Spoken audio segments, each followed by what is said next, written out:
ಹೊನ್ನಾವಿಗೆ ನಚ್ಚಿಸಿ ವಂದಿಸುತ್ತ ಧರ್ಮೇಶಗೆ. ಶಿವಗಂಗೆಯನ್ನು ಬಂದು ಸೇರಿದ್ದು ಆಯಿತು. ಮಾವನಾದಂತಹ ಸಿಂಗಿಮಯ್ಯನವರ ಮನೆಗೆ ಉಳಕೊಂಡದ್ದು ಆಯಿತು. ನನ್ನ ಆರಾಧ್ಯ ಮೂರ್ತಿ ಹೊನ್ನಾಂಬಿಕೆ ಅರ್ಚಿಸಿದ್ದು ಆಯಿತು. ಧರ್ಮೇಶನನ್ನು ಮೆಚ್ಚಿಸಿದ್ದು ಆಯಿತು. ಮಗನೇ, ಇನ್ನೊಂದು ಆಸೆ. ಬೆಟ್ಟದ ಮೇಲಿರುವಂತಹ ಕೋಡುಗಲ್ಲಿನ ಬಸವನನ್ನು ಕಾಣಬೇಕು. ಇಲ್ಲ ಅಂತ ಹೇಳಬೇಕು. ಕರೆದುಕೊಂಡು ಹೋಗುತ್ತೇನೆ.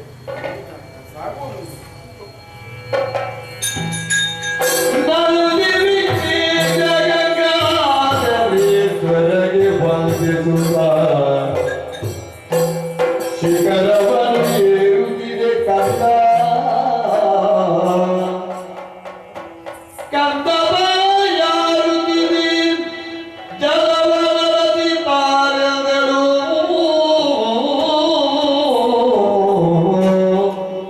ಮಗನೇ. ಬಸವನನ್ನು ಕಾಣಬೇಕಿರುವಂತಹ ಆಸೆಯಿಂದ ಮುಂದುವರೆದು ಬಂದವಳು ನಾನು. ಇನ್ನು ಒಂದು ಹೆಜ್ಜೆ ಇಡುವುದಕ್ಕೆ ಸಾಧ್ಯವಾಗುತ್ತಾರೆ. ದೇಹಕ್ಕೆ ಆಯಾಸ, ಬಾಯಾರಿಕೆಯಾಗುತ್ತಾ ಇದೆ ಮಗನಿಗೆ. ಬೆಟ್ಟದ ಕೆಳಗೆ ಬ್ರಾಹ್ಮಣರ ಮನೆ ಹೊಂದಿದೆ. ಕುಡಿಯುವುದಕ್ಕೆ ಸ್ವಲ್ಪ ನೀರು ತರ್ತೀಯೇನೋ? ಏನಪ್ಪ ಹೊರಡುವಂತಹ ಸಂದರ್ಭದಲ್ಲಿ ಒಂದು ಸೂಚನೆಯನ್ನು ಕೊಡ್ತಾ ಇದ್ರೆ ವ್ಯವಸ್ಥೆಯನ್ನು ಮಾಡಿಕೊಂಡೇ ಬರಬಹುದು. ಸರಿ ಮಗ, ನನಗೆ ಬೇಕಾಗಿ ಸ್ವಲ್ಪ ನೀರು ತಾ ಮಗನೇ. ಏನಪ್ಪ ಆಗದಿಂದ ಯಾವ ಕಾರಣಕ್ಕೂ ಇಲ್ಲ, ಹೋಗಿ ಬರ್ತೇನೆ.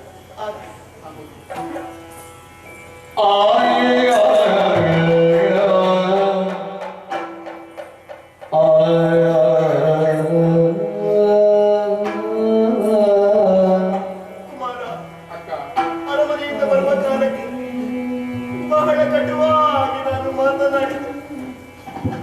ಈ ಅಕ್ಕನನ್ನು ಕ್ಷಮಿಸಿ ಬಿಡು ಮಗನೇ. ಅಕ್ಕ, ಏನಕ್ಕ ತಾಯಿಯಾಗಿ ನಾನು ಇದನ್ನು ಕಂಡವರು. ತಾಯಿ ಮಕ್ಕಳಿಗೆ ಏನಾದರೂ ಬಿದ್ದರೆ ಅದನ್ನು ಮನಸ್ಸಿನಲ್ಲಿ ಇಟ್ಟುಕೊಳ್ಳುವುದಕ್ಕೆ ಉಂಟಾಗ ಇವತ್ತಿನಿಂದ ಎಲ್ಲವನ್ನು ನೀನು ಬರೆಯಬೇಕು. ಸುಖವಾಗಿರಬೇಕು. ಹೋಗಿ ಬರ್ತೇನೆ.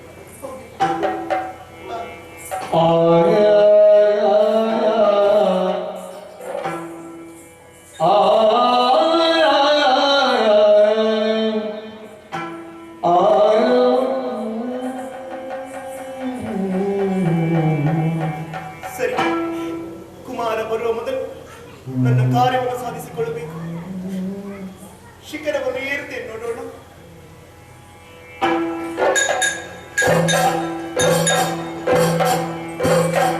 ಬಂದು ಶಿಖರದೊಡಿರೋ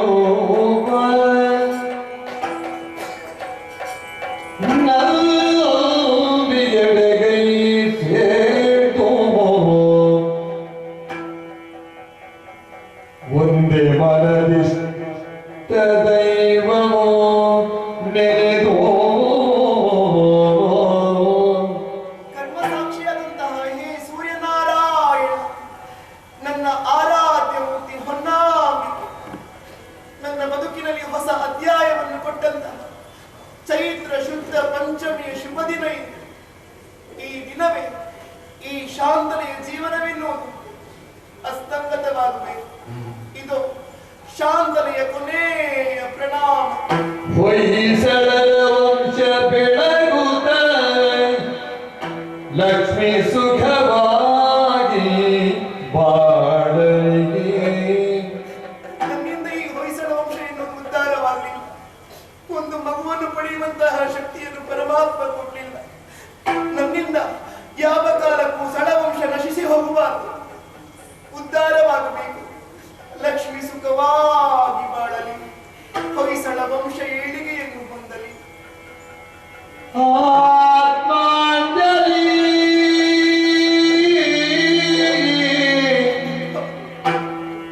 ಶಾಂತಲೆಯ ಆತ್ಮಾಂಜಲಿ ಸುಜನರ ನಯನದಿ ಆತ್ಮಾಂಜಲಿ ಆತ್ಮಾಂಜಲಿ. ಹೊಯ್ಸಳ ಮನೆತನ ಉಳಿಸಲಿ ಕೋಸುಗ ಕನ್ನಡ ನಾಡಿನ ಏಳಿಗೆ ಕೋಸುಗ ಲಕ್ಷ್ಮಿಯ ಬಾಳಿನ ಪವಿತ್ರ ಕೋಸುಗ ಆತ್ಮದಲ್ಲಿ ತಾತ್ಸಲೆ ಆತ್ಮದಲ್ಲಿ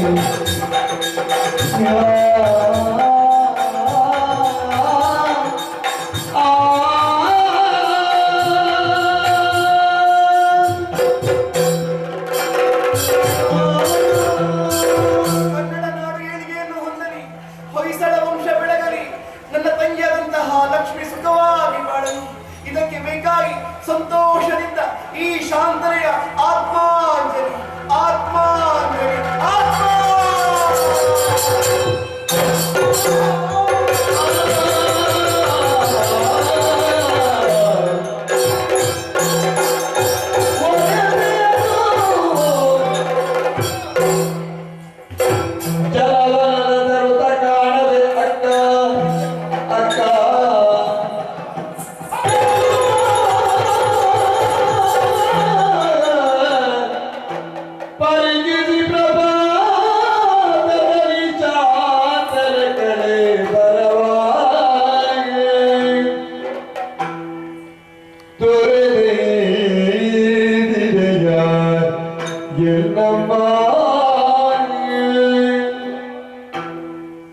ಮರೆತು ಬದುಕಿನೋ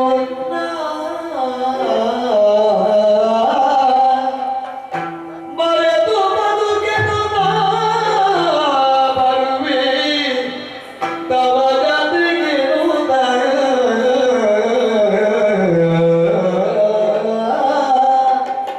ಅಕ್ಕ ಅಯ್ಯೋ ಎಂತಹ ದೃಶ್ಯವನ್ನು ನನ್ನ ಕಣ್ಣಿನಲ್ಲಿ ನೋಡಬೇಕಾದಂತಹ ಪರಿಸ್ಥಿತಿ ಒದಗಿ ಬಂತು. ಇಷ್ಟು ವರುಷಗಳವರೆಗೆ ಕಾಲಲ್ಲಿ ಗೆಜ್ಜೆಯನ್ನು ಕಟ್ಟಿ ಕುಣಿಯುತ್ತಿದ್ದಂತಹ ನಿನ್ನ ಕಾಲು ಸೀತೆ ಅಕ್ಕ ಅಕ್ಕ ಇದಕ್ಕಾಗಿಯೇ ನಿನಗೆ ತಯಾರಿಕೆಯಾದದ್ದು. ಹಾಗೆ ಒಂದು ಸೂಚನೆಯನ್ನು ನೀಡುತ್ತಿದ್ದರೆ ನಾನು ನಿನ್ನನ್ನು ಬಿಟ್ಟು ಹೋಗುವುದಕ್ಕೆ ಇದ್ದೆ ಅಕ್ಕ. ಅಕ್ಕ ನೀನಿಲ್ಲದಂತಹ ಈ ಪ್ರಪಂಚದಲ್ಲಿ ನಾನು ಇದ್ದು ಏನು ಪ್ರಯೋಜನ? ನನ್ನ ಜೀವವೇ ನಿನ್ನ ಜೀವ ಎನ್ನುವ ಹಾಗೆ ಭಾವಿಸುತ್ತಿದ್ದಾಗಿ ಅಕ್ಕನಿರದ ಈ ಪ್ರಪಂಚದಲ್ಲಿ ನಾನು ಖಂಡಿತವಾಗಿಯೂ ಇರಲಾರೆ.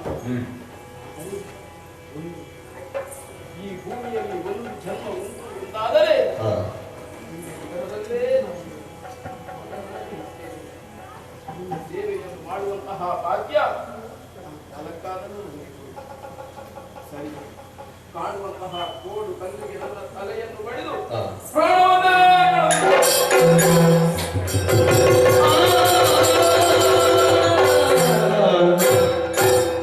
ಅರಿದು ನೀವಾದ ಶಿವಗಂಗೆಯಲ್ಲಿ ಹೆಗ್ಗಡೆಯು ಕರೆದು ಅಧಿಕಾರಿಗಳನ್ನೊಳಗೊಂಡು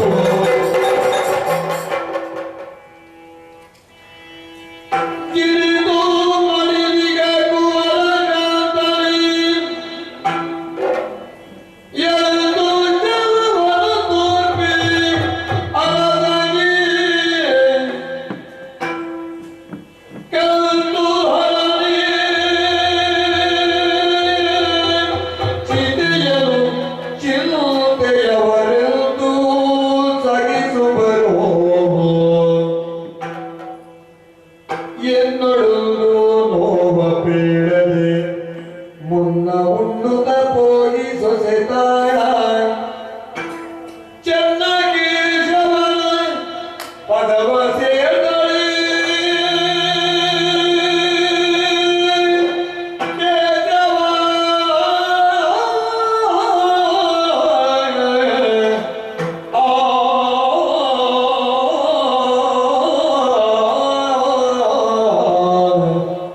ಚೆನ್ನಾಗಿ ಶವ ಶಿವನೇ, ಎಂತಹ ದೃಶ್ಯವನ್ನು ನಾನು ಕಾಣುತ್ತಾ ಇದ್ದೇನೆ.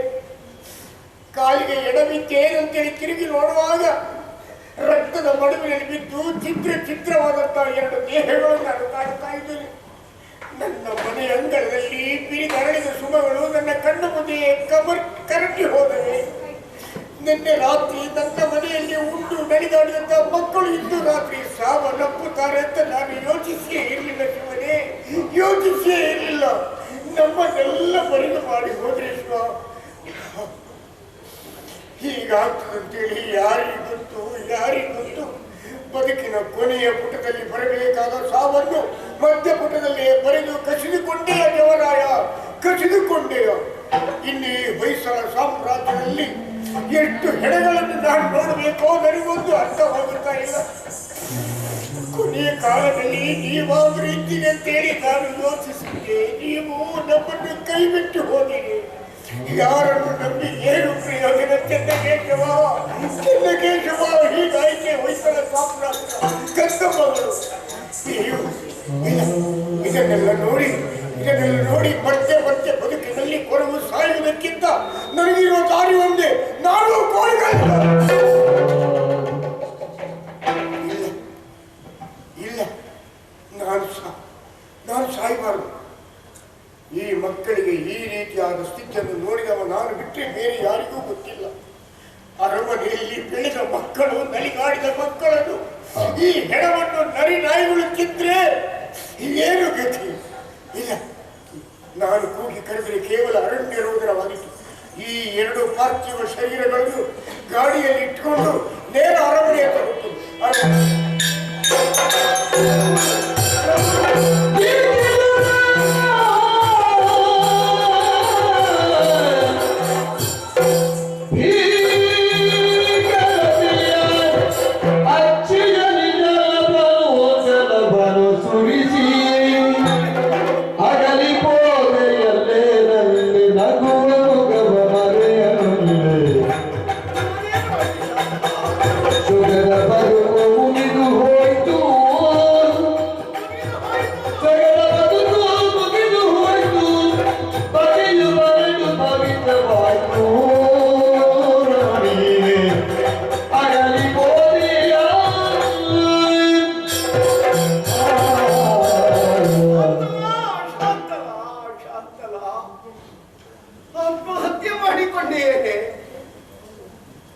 ನಿನ್ನ ಜಾಗದಲ್ಲಿ ಲಕ್ಷ್ಮಿಯನ್ನು ಕುಳ್ಳಿರಿಸಬೇಕು ಎನ್ನುವ ನಿನ್ನ ನುಡಿ ನಡೆಯುವುದಿಲ್ಲ ಅಂತ ಗೊತ್ತಾದಾಗ ನಾ ಹೇಳಿದ ವಾಕ್ಯವನ್ನೇ ಸತ್ಯವಾಗಿಸಿ ಬಿಟ್ಟೆಯಾ ಶಾಂತಲ, ಸತ್ಯವಾಗಿಸಿ ಬಿಟ್ಟೆಯಾ?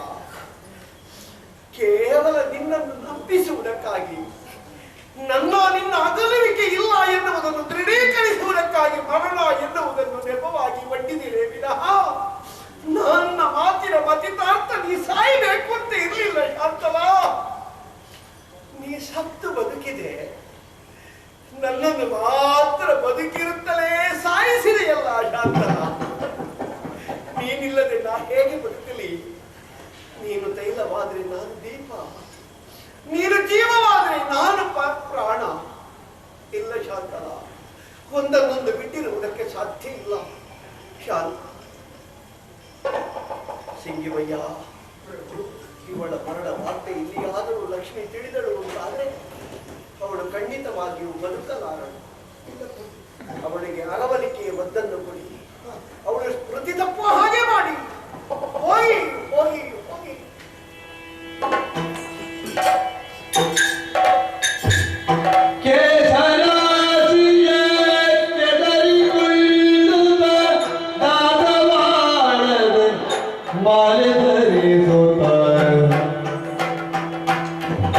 ಕೇಶರಾಶಿಯ ಕೆದರಿಕೊಳ್ಳುತ್ತಲಾದವಾಡದೆ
ಕಣ್ಣೆದುರಿನಲ್ಲಿ ಜನಿಸಿ ಆಡಿದ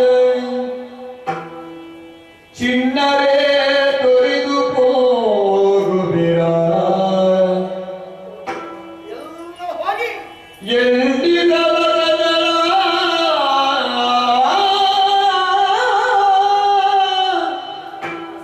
ಎನ್ನಯ ಪುಣ್ಯ ಫಲವೇ ತನ್ನಗಾಯಿತು ಮನವೋ ಚಿನ್ನವೇ ತೊರೆದು ಹೋಗುವಿರ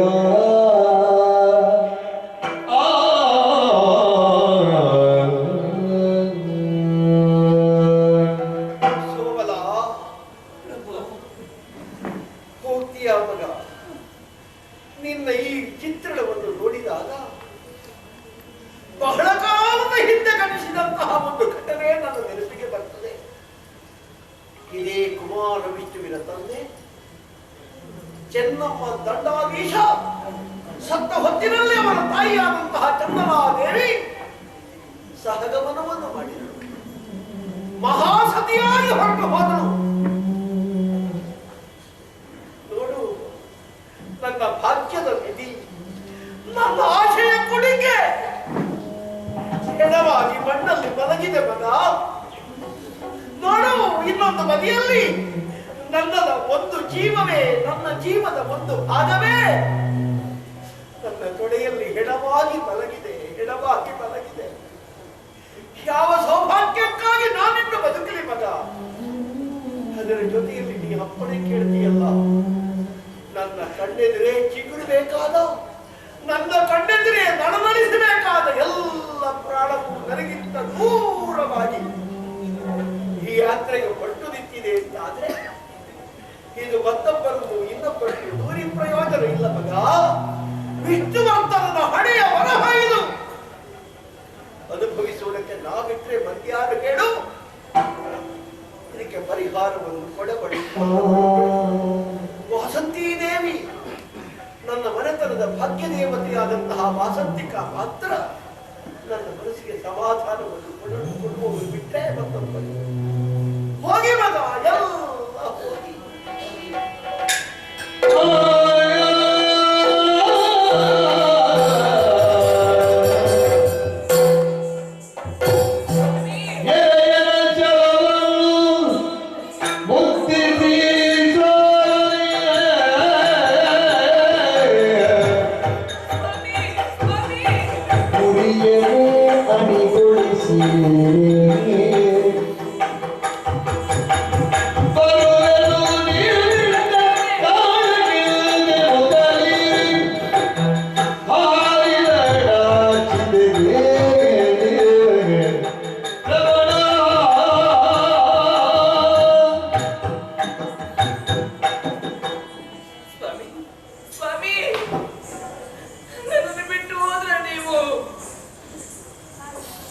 ನಿಮ್ಮ ಕೈಯಾರೆ ಮಹಾಸತಿ ಕಂಕಣವನ್ನು ಕಟ್ಟಿಕೊಂಡೆ.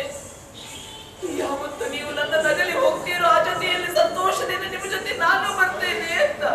ಆದ್ರೆ ಆ ಸಮಯ ಇಷ್ಟು ಬೇಗ ಬರ್ತದಂತ ಭಾವಿಸಿಕೊಂಡವಳಲ್ಲ ಸ್ವಾಮಿ ನಾನು. ಮುಂದೆ ಒಂದು ಆಸೆ ಇದ್ದಿತ್ತು.